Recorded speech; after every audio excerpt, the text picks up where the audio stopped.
The massive Generation ship drifted through the darkness of space, its crystalline hull gleaming with the light of distant stars. Inside, Captain Reed stood at the observation deck, his pale blue skin reflecting the glow of countless monitors. The Frostwalkers had been searching the galaxy for over 3 centuries, looking for others who could thrive in the extreme cold like them. Reed touched the transparent barrier with his 4-fingered hand, feeling the familiar comfort of the cold that radiated through their ship. The temperature inside was kept at what most species would consider lethal, 100 degrees below freezing. For the Frostwalkers, it was perfect. "Captain," called Officer Blake from her station, her voice carrying the musical tone typical of their species. "We're picking up unusual readings from the ice moon ahead." Reed moved away from the window, his long legs carrying him smoothly across the deck. The crew around him continued their work, their white hair tied back neatly, bodies covered in the thin, ceremonial garments that marked their rank. They didn't need thick clothes. Their biology had evolved to embrace the cold. "Show me," Reed ordered, stopping beside Blake's station.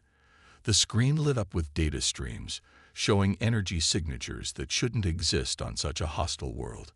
The moon's surface temperature averaged at -150 degrees. Its atmosphere was thin and brutal, with winds that could strip the hull from lesser ships. "These readings suggest artificial structures," Blake explained, her fingers dancing over the controls. "But that's impossible. Our surveys show no spacefaring races could survive there without massive energy expenditure. The cold would kill most species in minutes." Reed studied the data carefully. In all their years of exploration, the Frostwalkers had found many species, but none that could handle the extreme cold like them. Some built automated stations or sent robots to such places, but actual settlements? Never. "Prepare a landing party," Reed decided. "We'll investigate personally." The bridge crew moved with practiced efficiency, preparing for planetfall. Their ship, nearly 2 miles long, began its careful approach to the moon's surface. Through the observation windows, Reed watched as they descended through layers of icy clouds. The ship's external cameras showed vast plains of ice stretching to the horizon, broken by deep crevices and towering spires of frozen gas. "Energy signatures are stronger now," Blake reported. "They're coming from that ridge formation ahead. And Captain, I'm detecting movement, regular patterns that suggest vehicles or machinery." Reed felt a familiar flutter of excitement in his secondary heart. Every new world brought the hope of finding others like them. Though that hope had been disappointed countless times before, his people were lonely in their mastery of the cold, carrying the weight of being unique in the galaxy. The ship's sensors mapped out a landing zone, and Reed gathered his team. They wore only light environmental suits, not for warmth, but to protect against the toxic elements in the moon's atmosphere. Their bodies could handle the cold just fine. As they prepared to disembark, Reed addressed his team. "Remember, we found automated stations before. Don't get your hopes up for more than that. Whatever built these structures probably controls them remotely from a warmer world." The landing ramp lowered, and bitter wind howled into the ship's bay. The Frostwalkers felt invigorated by the intense cold. This was the kind of environment they were born for. Their footsteps crunched on the ice-covered surface as they made their way toward the energy signatures.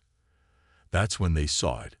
Through the swirling ice crystals and howling wind, lights blazed in the distance. Not the dim flicker of automated stations, but the bright, steady glow of a living settlement. And there was something more.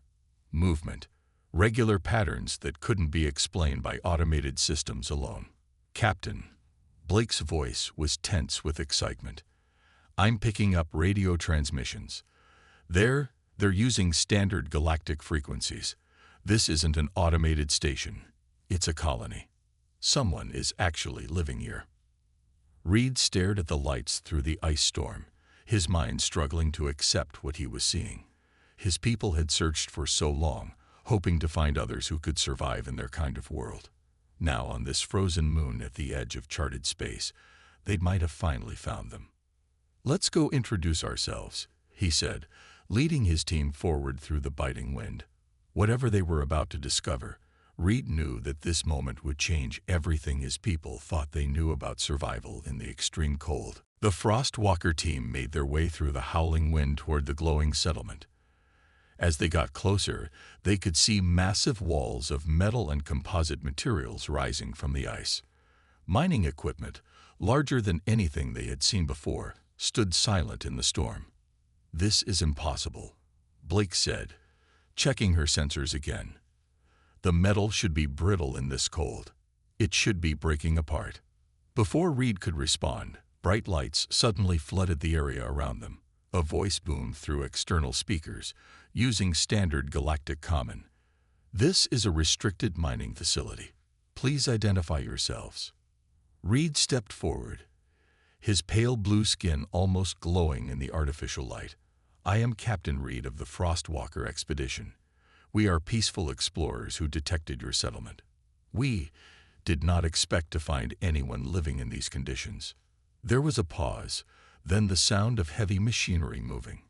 A massive gate in the wall began to slide open, revealing an airlock large enough to fit their whole team. The voice spoke again. "Please come inside. Our director would like to meet you."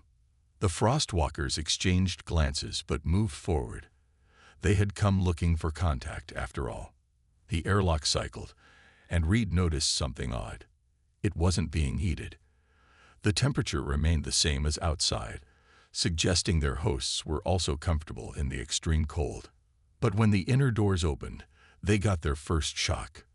The beings waiting for them weren't adapted to the cold at all. They were wearing thick environmental suits, completely sealed against the freezing temperatures. Director Marcus stood at the front, his suit marked with the colony's insignia. "Welcome to New Siberia Mining Colony," Marcus said through his suit's speakers. "I must admit, we've never had visitors who could walk around in this cold with such light protection. You're certainly not what we expected either." Reed stared at the suited figures. "You're warm-blooded. How do you survive here?" Marcus laughed, the sound slightly distorted through his comm system. "With lots of engineering, determination, and really good coffee. Come on, let me show you around. We can set up a proper meeting room, though you might find it a bit warm for your taste." The Frostwalkers followed their hosts through the facility. Everywhere they looked, they saw signs of incredible adaptation. The walls were lined with complex heating systems. Workers moved about in their suits, operating machinery that had been specially modified to work in the extreme cold. Through reinforced windows, they could see vast mining operations continuing despite the raging storm outside. "We're not just surviving here," Marcus explained as they walked. "We're thriving. This moon has some of the richest mineral deposits in the sector. The extreme cold actually makes some of our extraction processes more efficient." They entered a meeting room with two distinct sections, one kept at the freezing temperatures the Frostwalkers preferred, the other heated for the humans. A transparent barrier separated the two areas, allowing them to talk comfortably. "I don't understand," Reed said, watching as Marcus and his team removed their helmets in their heated section. "Our scientists said warm-blooded species couldn't establish permanent settlements in temperatures like this. The energy costs alone should make it impossible."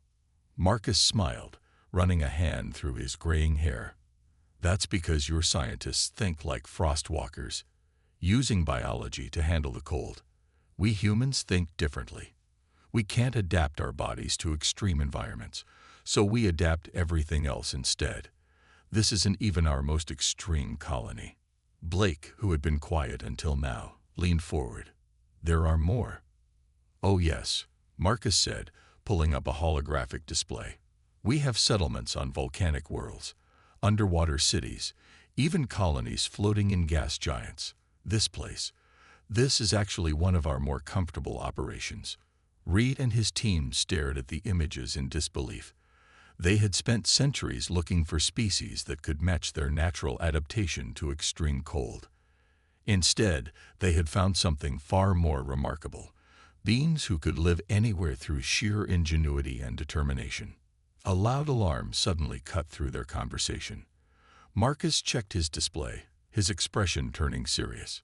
Speaking of challenges, we got a major storm front moving in. Category 5. Would you like to see how we handle the really difficult days around here? The storm warning sirens echoed through the colony as Marcus led the Frost Walker team to the control center. Screens covered the walls, showing weather patterns and facility status reports. Human operators worked quickly at their stations, their faces lit by the glow of their displays. This storm will drop temperatures another 50 degrees, Reed said, looking at the data. Even our ships have trouble with weather this severe. You should evacuate your people. We can provide transport. Marcus shook his head, a slight smile visible behind his helmet visor. That's kind of you, Captain, but unnecessary. This facility was built for exactly these conditions. Thompson, show them our storm protocols. Chief Engineer Thompson, a stocky man with weathered features, brought up a new set of displays. We've got 3 layers of defense against major storms, he explained. First, our outer shields. They're not energy shields like your ships use. They're mechanical barriers that rise from the ice itself. They'll break up the worst of the wind. The screen showed massive walls of metal and ice rising around the colony's perimeter. They looked like fortress battlements, but angled to deflect the coming storm's force. Second, Thompson continued, we've got our heating grid. Most facilities try to heat the whole space. We don't. We heat only what needs heating. The pipes, the critical machinery, and our living spaces. Everything else we let freeze. It's more efficient that way. Blake stepped closer to the screens, her pale eyes wide. But what about your mining operations? Surely you'll shut those down. Actually, we're ramping them up, Marcus said. The storm will give us extra power. Those winds you're worried about. We've got turbines that turn them into energy. The colder it gets, the more power we generate. Thompson, show them Deep Sight 3. The display changed to show an underground chamber where massive drills were cutting through the ice. Teams of humans in suits moved with practiced ease, checking equipment and adjusting controls. This is madness, Reed said quietly. Your people are going to be working through this. The risks are calculated and accepted, Marcus finished. Every person here knew what they signed up for. We've got backup systems for our backup systems. If something breaks, we fix it. If we can't fix it, we adapt. That's what humans do. The storm hit with full force. The colony shuddered as winds carrying ice chunks slammed against the barriers. Reed watched in amazement as the humans calmly went about their work. When a power coupling froze on the east side, a repair team went out into the storm without hesitation. When a mining drill got stuck, they didn't shut down. They found a way to make it work. I still don't understand, Reed said to Marcus as they watched the repair team return. Your species is physically weaker than mine in every way that matters for this environment. You're not built for this cold. You're not built for this pressure. By all logic, you shouldn't be here. Marcus turned to face him fully. Captain, that's exactly why we are here. Humans have never been built for most of the places we go. We weren't built for the oceans, but we explored them. We weren't built for the skies, but we conquered them. We weren't built for space, but here we are. He gestured to the screens showing various parts of the colony. Look around. Everything you see here, every wall, every machine, every system, is here because someone said we couldn't do it. Someone said humans couldn't survive here. So we came here and proved them wrong. A particularly strong gust rocked the colony. The humans barely seemed to notice. Reed watched as they continued their work, making adjustments, checking readings, solving problems as they arose. They didn't just survive in this hostile environment. They had made it their home. The storm's actually helping us break our production records, Thompson called out from his station. These wind speeds are giving us more power than we've had all month. Reed looked at his own team members. The Frostwalkers had always taken pride in their natural ability to survive the cold. But watching these humans work, he began to understand that there was more than one kind of strength. His people had evolved to survive in the cold. These humans had simply decided that the cold wouldn't stop them. "Director Marcus," Reed said finally, "I believe we have much to learn from each other." The storm reached its peak as midnight approached. Ice particles hit the colony's outer walls like bullets, and the wind howled louder than a ship's engines at full thrust. Reed and his team watched as the temperature displays showed numbers that would kill most species in seconds. "Main power coupling is freezing up in Section 7. An operator called out. The humans didn't panic. They moved with the calm efficiency of people who had done this many times before. "Thompson, take Wilson and check it out," Marcus ordered. "Blake, would you like to go with them? See how we handle repairs in these conditions." The Frostwalker scientist nodded eagerly. They followed Thompson's team to the airlock. The humans took extra time checking each other's suits, testing radio connections, and double-checking their tools. No movement was wasted. "Safety first," Thompson explained as he helped Wilson secure an extra power pack. "The cold's bad enough, but it's the wind that kills. You get knocked down out there, the ice will tear right through your suit." Blake watched in fascination. Her people would have just walked out there, protected by their natural resistance to cold. These humans had to plan, prepare, and protect themselves against every element. Yet somehow, they moved faster and worked more efficiently than any Frostwalker repair team she had seen. The airlock cycled, and they stepped into chaos. The wind hit them like a solid wall. Blake, even with her species' natural strength, had to brace herself. The humans, though physically weaker, leaned into it with practiced ease, their boots gripping the ice through magnetic clamps. They reached the power coupling.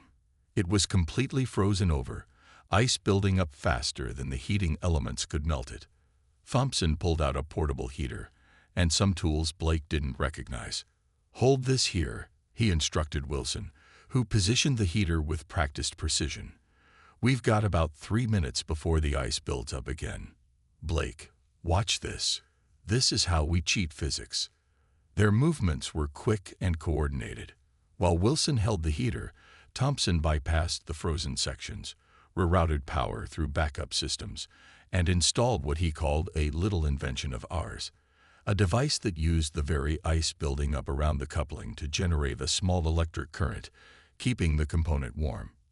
"That's brilliant," Blake said, watching the device start working. "You're using the problem to create the solution." "Had to," Wilson replied as they headed back. "Standard equipment couldn't handle these temperatures, so we made our own." Back in the control center, Reed was getting another kind of education. Marcus showed him their production numbers. They hadn't just maintained their operation during the storm, they had increased it. "The storm gives us free cooling for our processors," Marcus explained, "and the wind turbines are generating enough power to run everything at maximum capacity. We've learned to use everything this moon throws at us." A loud crack echoed through the facility. One of the outer barriers had taken damage from a particularly large ice chunk. Reed expected the humans to finally show some fear. Instead, they looked almost excited. "Barrier 3 is compromised," an operator reported. "Ice penetration in Sector 5. Marcus was already moving. "Thompson, get your team to Sector 5. Time to test that new repair foam you've been working on." Reed watched the repair operation on the monitors. The humans sprayed a strange liquid into the breach. It froze instantly in the cold, but instead of becoming brittle, it expanded and hardened into something stronger than the original barrier. "The cold makes the foam set harder," Thompson explained when they returned. "Took us 6 tries to get the formula right, but now the repairs are actually stronger than the original structure." Blake, who had returned from her expedition outside, turned to Reed. "Captain, I understand now. We Frostwalkers survive the cold because we don't feel it. These humans survive because they never stop thinking about it. They turn every weakness into a strength." The night continued, and Reed watched the humans work. They face each challenge not with the simple endurance of his people, but with an endless stream of solutions, adaptations, and innovations. When equipment froze, they modified it. When systems failed, they improved them. When the impossible happened, they simply found a new way to make it work. You know what's really interesting? Marcus said to Reed as they watched another repair team head out into the storm. This isn't even our most impressive achievement. Wait until you see what we did on Venus. As the storm began to weaken outside, Marcus led Reed and Blake to a secure room deep within the colony. The walls were lined with data screens showing various human settlements across the galaxy. Each one seemed more impossible than the last. "This is Venus Base 1, Marcus said, pointing to an image of massive floating cities suspended in clouds of acid. "The temperature there is hot enough to melt lead. The atmosphere is pure poison. The pressure would crush most ships. We built cities that float above it all." Reed stared at the images. Humans in specially designed suits walked on platforms suspended in the orange clouds. They had turned one of the most hostile planets in their solar system into a home. "Here's Titan Deep," Marcus continued, showing another screen. "Underground cities beneath the methane seas. The cold there makes this moon look tropical. But we needed the methane, so we found a way to live there too." Blake moved from screen to screen, her scientific mind trying to process what she was seeing. These can't all be active colonies. The resources needed, the engineering challenges. "Oh, they're all active," Thompson said, joining them. He pulled up more data on each settlement. "Those are just the planetary bases. Wait until you see our space habitats." The screens changed to show massive structures floating in the void. Some spun to create artificial gravity.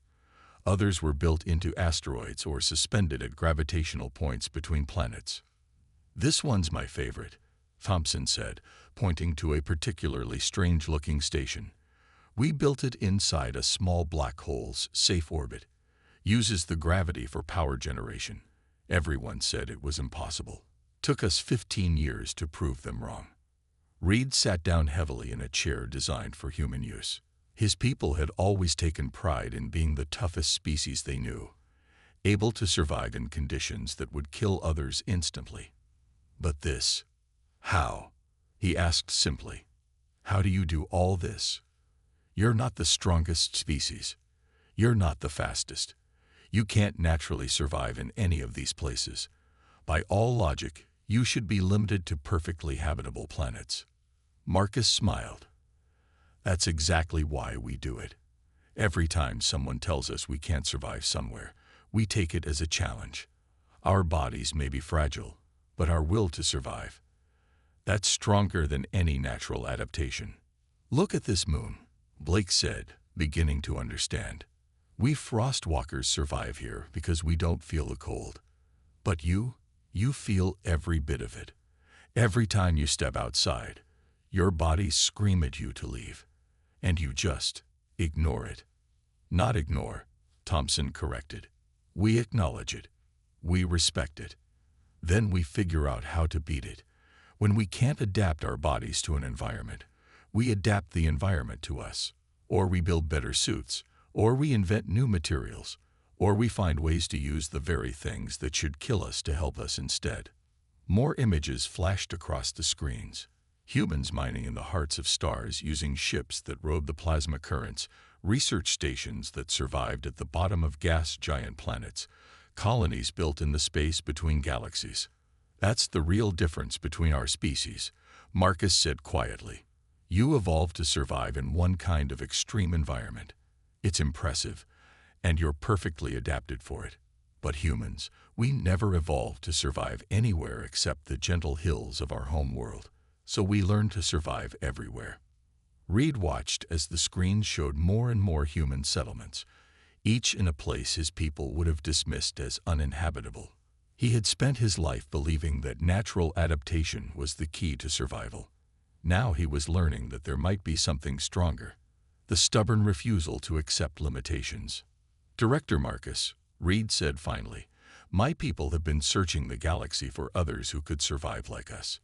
We were looking for natural adaptation, but you've shown us something far more impressive. You can survive anywhere not because of what you are, but because of what you choose to be." The room fell quiet as the implications sank in. Then an alarm blared through the colony.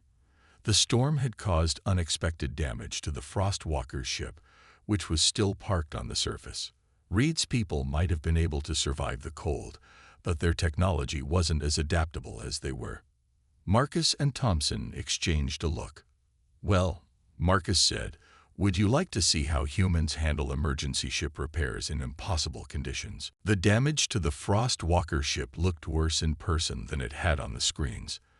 The storm had torn through several critical systems, and ice had formed deep inside the engine housing. Even in their protective suits, the Frostwalker engineers struggled to understand how to repair such extensive damage. "The cold has changed the molecular structure of our hull materials," Reed explained to Marcus as they stood before the damaged ship. "Our metals aren't designed for temperatures this extreme. We evolved to survive the cold, but our technology—" He left the sentence unfinished. Thompson walked around the ship, his scanner beeping as he checked various points of damage. "Your hull design is beautiful," he said, "but it's built for stability, not adaptation. You need flexibility in these conditions, materials that can shift with the temperature changes rather than fighting against them." The Frostwalker engineers looked at Thompson with a mixture of doubt and curiosity. Their species' natural resistance to cold had led them to focus on building strong, stable ships. The idea of deliberately making things flexible seemed wrong to them. "Let me show you something," Thompson said. He called over several human engineers, each carrying strange-looking tools and containers of liquid metal. "We developed this for our deep space mining ships. It's a metal that gets stronger in the cold, but stays flexible enough to prevent stress fractures." The humans went to work. They moved with the same efficient coordination Reed had seen inside the colony, but now they were applying their skills to alien technology. They didn't just repair the damage. They began improving the ship's systems. "See here." Thompson pointed to where the engine housing had cracked. "Your design tries to keep the cold out. We're going to help it work with the cold instead. The lower the temperature drops, the stronger these new joints will become." Blake watched in fascination as the humans installed their modifications. "This goes against everything we know about shipbuilding," she said. "We always believed the strongest materials were the best choice for extreme environments." "Strongest isn't always best," Wilson said as she carefully applied the liquid metal to a damaged section. "Sometimes you need to bend so you don't break. That's how we build everything here. Flexible enough to adapt, but strong enough to endure." The repairs continued through the local night. The humans didn't just fix what was broken, they added new features. Heating systems that used the ship's own waste energy, sensors that could predict structural stress before it caused damage, materials that could adjust their properties based on external conditions. Reed watched as his ship was transformed.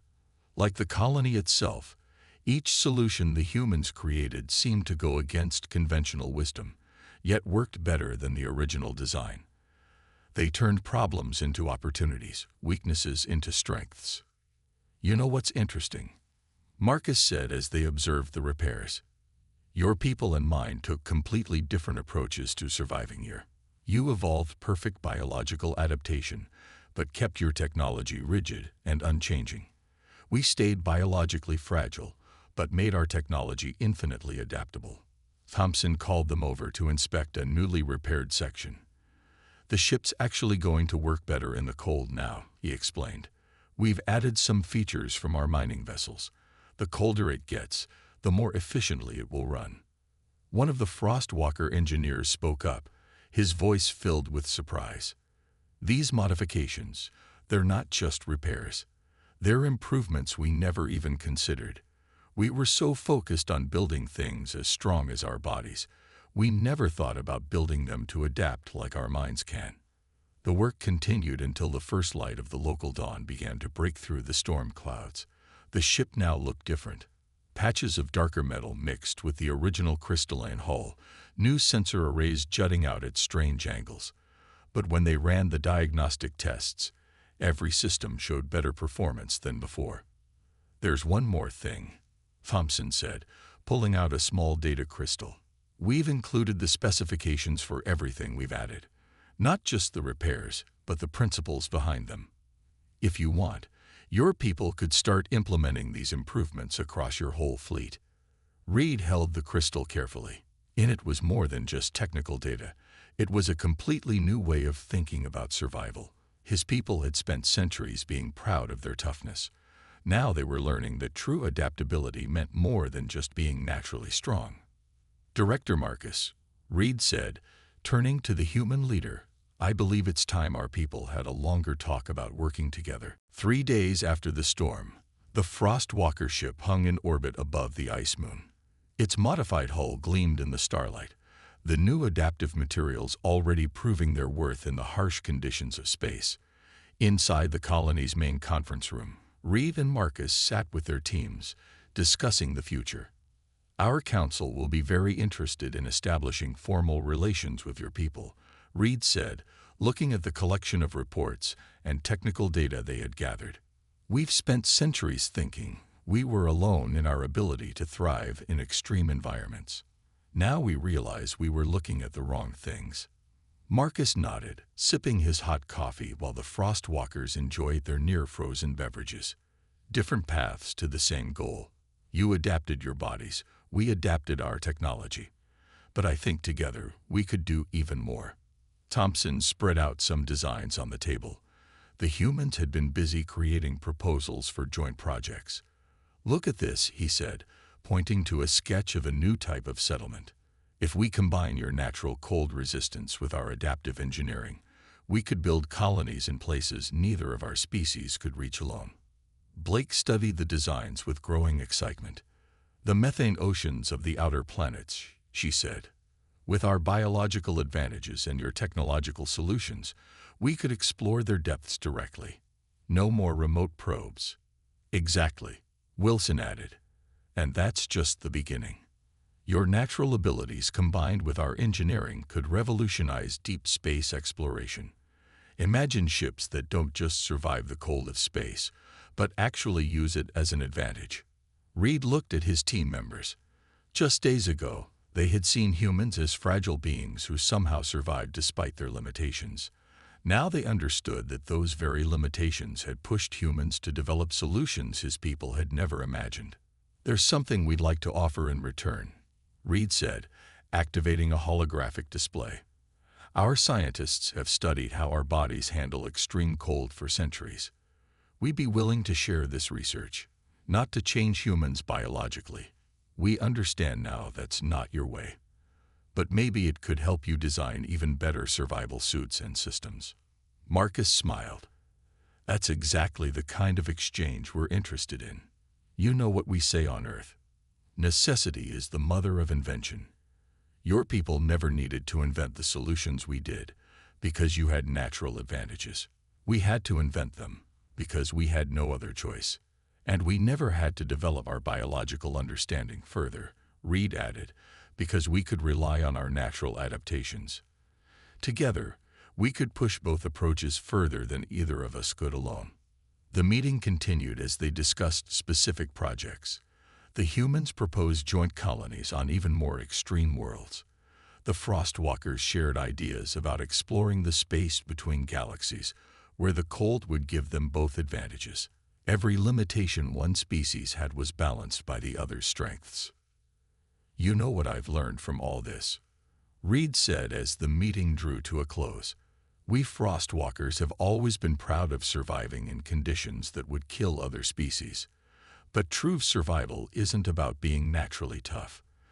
It's about never stopping, never accepting limitations, always finding a new way forward." "And we've learned something too," Marcus replied.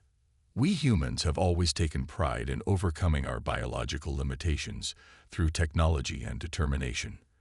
But there's value in understanding and working with natural adaptations as well. Together, we're not just surviving. We're opening up whole new possibilities." As the Frostwalker team prepared to return to their ship, Reed took one last look at the ice moon below. His people had come here looking for others who could survive like them.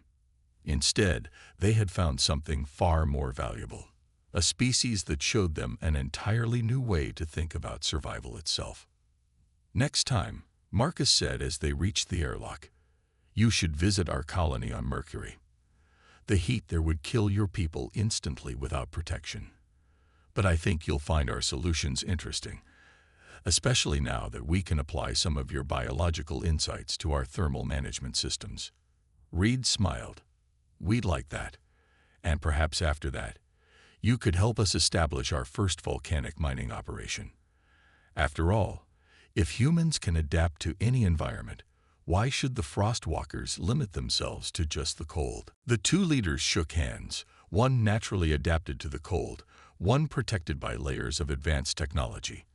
They had started as two species proud of their different ways of surviving. They were ending as partners, ready to explore a galaxy that suddenly seemed full of new possibilities. Together, they had learned that the greatest adaptation of all was the ability to learn from each other.